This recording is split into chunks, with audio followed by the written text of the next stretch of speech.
Армейский бой. Это вообще странное словосочетание, чтобы описывать игру на музыкальном инструменте. Армейский бой — это скорее связано что-то с рукопашкой. И армейский бой — это рукопашка. Вот. Если такую рукопашку показывать по телеку, то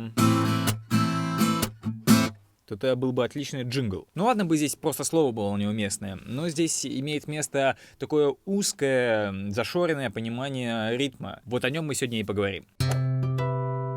Привет, меня зовут Максим Ярушкин, это канал Go Fingerstyle, и сегодня мы поговорим о ритме на гитаре, как его правильно играть, как его правильно снимать на слух, как его понимать, и дам пару интересных упражнений. В чем самый главный минус вот этой системы? Типа, это армейский бой, а это бой восьмерочкой, а это вниз-вниз, стрелочка вверх, заглушка. В том, что это очень узко, это не дает понимания ритма. Это все равно, что, допустим, вам нужно доехать от дома до работы. И вместо того, чтобы, в принципе, понимать географию района, не знаю, посмотреть по карте, что можно вот так доехать, вот так, вот так, вот так, вы просто учите. Так, здесь прямо, налево, налево, направо, налево, прямо 6 метров, и вот я на месте. Короче, самое главное в ритме — это пульс. В любой музыке есть пульсация. Ну, послушайте.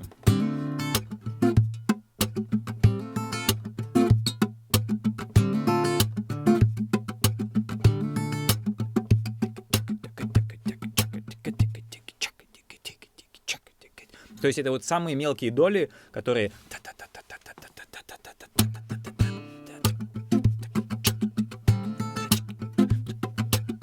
Если какая-то группа, а не просто человек с гитарой, то есть, например, перкуссионист, который...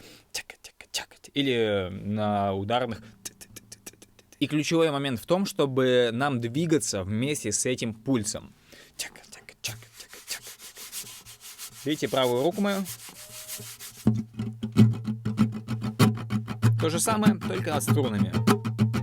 Это я сейчас показал сильно частый пульс. Давайте возьмем пульс чуть пореже. Он будет восьмушками, то есть раз, и два, и три, и четыре. Правой рукой на каждую цифру вниз, на каждый и вверх. По большому счету без разницы, вы играете медиатором вниз-вверх, вниз-вверх, либо просто пальцами, например, указательным вниз, большим пальцем вверх. Главное — это постоянность. Вниз-вверх, вниз-вверх.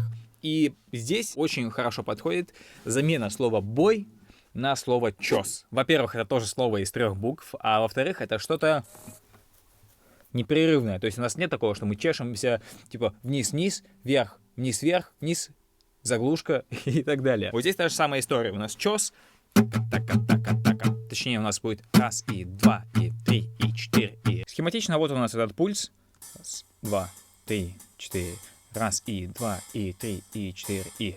Что нам нужно сделать? В чем упражнение? Смотрите, мы ставим аккорд G, соль мажор, вот в такой именно форме от третьего лада, потому что нам нужно на паре. Вот так он выглядит, и рисуем, что мы играем его в первую долю от 6 к 1. То есть стрелочка вот так вот. Но на самом деле мы его играть не будем, мы его заглушим. Вот так вот, крестиками. То есть вы поставили пальцы, но расслабили руку, чтобы у вас... ничего не звучало. И так до конца такта, то есть только следующая у нас будет доля в обратную сторону, ну и вот так вот играем. И раз, и два, и три, и четыре, и раз, и два, и три, и четыре, и... Как только вы поймали это движение, раз, и два, и три, и четыре, правая рука вот постоянно вниз-вверх, вниз-вверх. Теперь мы можем расставлять те доли, которые у нас будут звучать. Это похоже на то, когда родители вот детей приводят маленьких в музыкальную школу, и преподаватели проверяют их на ритмический слух. Смогут ли дети повторить что-нибудь типа... Та-та-та-та-та-та-та-та-та-та. Нам, получается, нужно то же самое повторить, но учитывая пульс.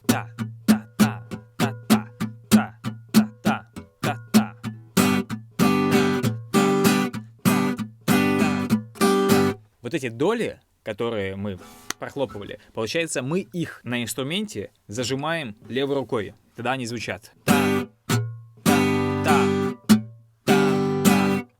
А все остальные доли никуда не делись, все остальные доли мы тоже озвучиваем, но по глушенным струнам. И есть такая штука, как ритмический диктант. То есть я вот услышал это тач, та-тач, та-тач. И я смогу это нарисовать или нет? Посмотрим. Смотрите, в первую долю у нас что-то было, да, значит, здесь рисуем, все.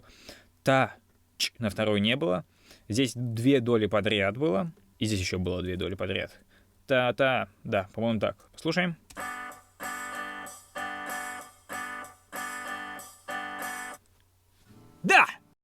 В чем заключается упражнение? Вот вы взяли, нарисовали 8 долей, они все пустые по умолчанию. Получается, по умолчанию мы всегда, этот пульс у нас всегда идет 1, и 2, и 3, и 4. И вам нужно случайным образом расставить доли, которые будут звучать. Давайте я вот сделаю это на своем примере. Вот убрал. Давайте сделаем, например, вот здесь долю, вот здесь долю и вот здесь 2. Смогу ли это сыграть? Первая доля, лучше ее заполнять тоже, иначе будет сложно. Получается у меня 1, и 2, и 3, и 4, и 1, и 2, и 3, и 4, и 1, и 2, и 3, и 4.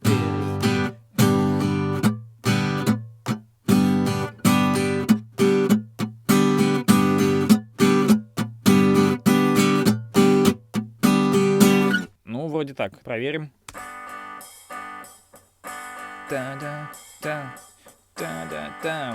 Да!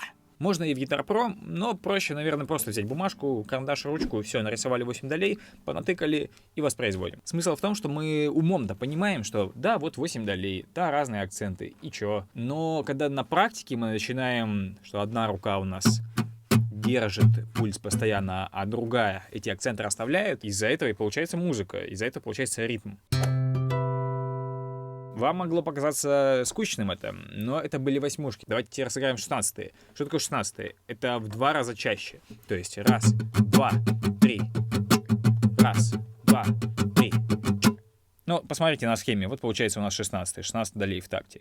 Я сейчас буду играть одно и то же, но сначала ударные будут восьмушками, а потом 16-ми. Слушаем. И...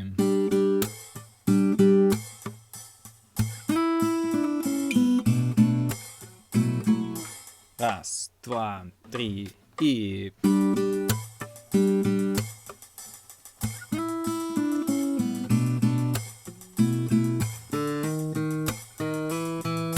Чувствуете, да? Больше долей стало. Принцип упражнения абсолютно тот же самый. Просто у нас теперь не 8 долей, а 16. Опять же, на бумаге это как-то не сильно много разнообразия. Типа вот было 8, стало 16.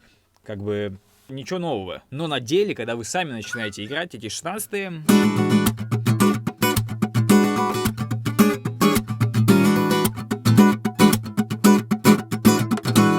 то это другой мир. Соответственно, упражнение номер 2. Вот у нас есть 16 долей. Играя правой рукой чос вот таким образом, левой рукой втыкаете в каких-то моментах доли, которые звучат. Например, я сделал такой рисунок. Вот в первой четверке у меня только первая доля, тут вот эти вот 3, тут средние 2 и в конце только предпоследняя. Кстати, очень хорошо именно вот в нотах визуализировать эти акценты. Вот смотрите, я сейчас сузю экран, и как это будет выглядеть. Сразу видно, что здесь первая, третья, четвертая, здесь вторая, третья и здесь предпоследняя. Если хотите проверить себя, то поставьте видео на паузу и попробуйте это сыграть самостоятельно. Ну, теперь я тоже попробую с листа и потом вместе. Получается... Еще раз... Но здесь есть разные типы людей, и вот некоторым проще с листа прочесть, но мне лично проще услышать один раз и повторить.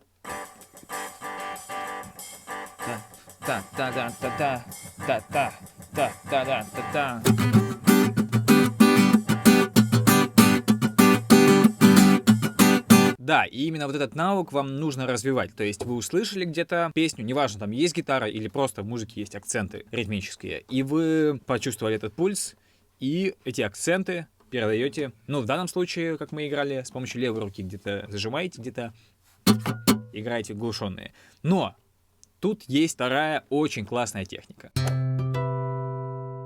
То есть первая, вот это когда мы левой рукой акценты расставляем, заглушая, либо зажимая доли. А другая техника — это когда мы правой рукой акценты расставляем. Давайте на примере того же самого рисунка, который я только что играл. Получается, там была такая штука.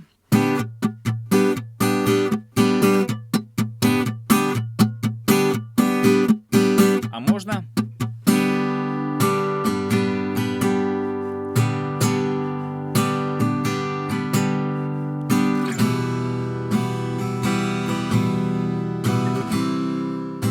Чувствуете, как-то легко задышалось, да? То есть у нас длятся теперь аккорды, а это все потому, что левой рукой мы теперь поставили аккорд, и у нас твердо, крепко стоит.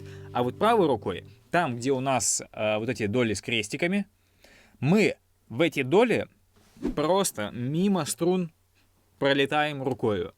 Пролетаем обязательно. То есть мы не просто вот сыграли первую долю вниз, да, получается, и у нас она внизу висит.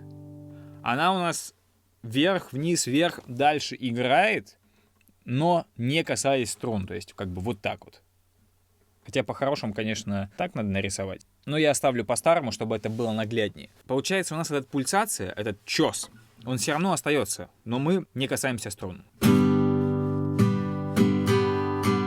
Вот смотрите, вот эти 3 доли, я машу рукой, так сказать, но не касаюсь. То есть первую долю провел вниз, потом та-та-та, и потом опять провел. Нет такого, что я вот это сыграл вниз, вот. И потом правой рукой вот эти 3 доли тупо опять жду внизу. Это даже не логично, потому что следующая доля у меня тоже вниз. Ну, это не только нелогично, но и я вылечу как бы из этого грува, из этого пульса. Грубо говоря, вот если я играю чёс, и у меня движение правой рукой постоянное, то это выглядит, как будто я просто вниз-вверх машу. Вот послушайте.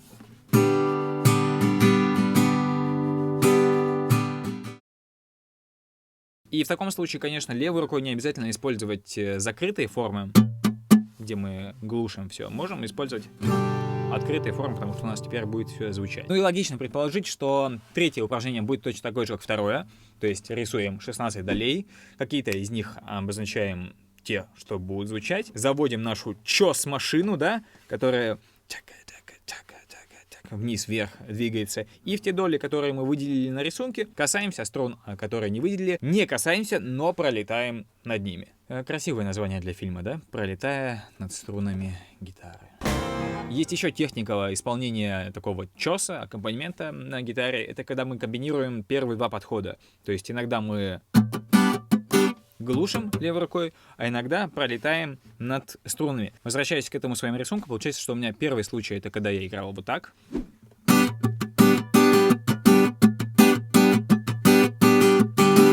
Второй.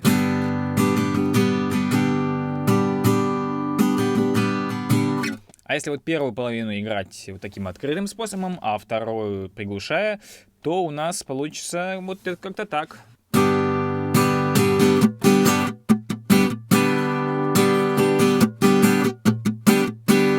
Ну а дальше пошли вариации. То есть вот нарисовали рисунок 16 долями. Первую половину играете открыто, вторую с глушением. Потом поменяли. Первую играете с глушением, вторую открытую. Ну а потом, собственно, как карты лягут. Просто как вот вы чувствуете.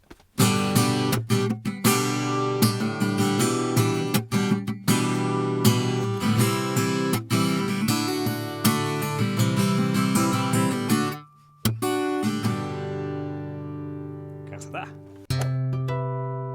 Я знаю, что я в этом уроке уже и без того много повторялся, но в этом-то и заключается урок. Это же не мои какие-то рассуждения на тему, это именно урок. Вы получаете новые знания, и эти знания потом вы применяете на гитаре. Поэтому давайте подытожим. Во-первых, заменяем слово «бой» на слово «чёс», и звучит симпатичнее, и поменяет ваше умонастроение. То есть «чёс» постоянно чешем, не останавливаясь. Вариант А. Чешем постоянно и делаем акценты левой рукой. Вариант Б. Чешем постоянно, делаем акценты тем, что в некоторые доли мы касаемся, в некоторые не касаемся. Ну и вариант С — это микс этих двух движений. Если вы досмотрели до этого момента, но уже не помните, в чем заключались упражнения, какие там нюансы были, то не переживайте, я упражнения еще оставлю в описании. И там же оставлю пару полезных ссылок для тех, кому интересна тема аккомпанемента на гитаре, тема ритма. Да, кстати, если хотите еще больше таких видео на канале, обязательно напишите в комментариях, потому что мне есть что рассказать по аккомпанементу. Это как бы сегодня был фундамент, то, что обязательно нужно знать каждому, но есть еще и всякие нюансы, которые тоже очень прикольно изучать. И все ритуалы YouTube мне очень помогут как автору, то есть поставьте лайк этому видео, обязательно подпишитесь на канал, рядом с кнопкой подписаться есть еще кнопка колокольчик, она сделает и мне хорошо, и вам будут оповещения сразу приходить о новых уроках, новых видео на этом канале. Увидимся. Пока.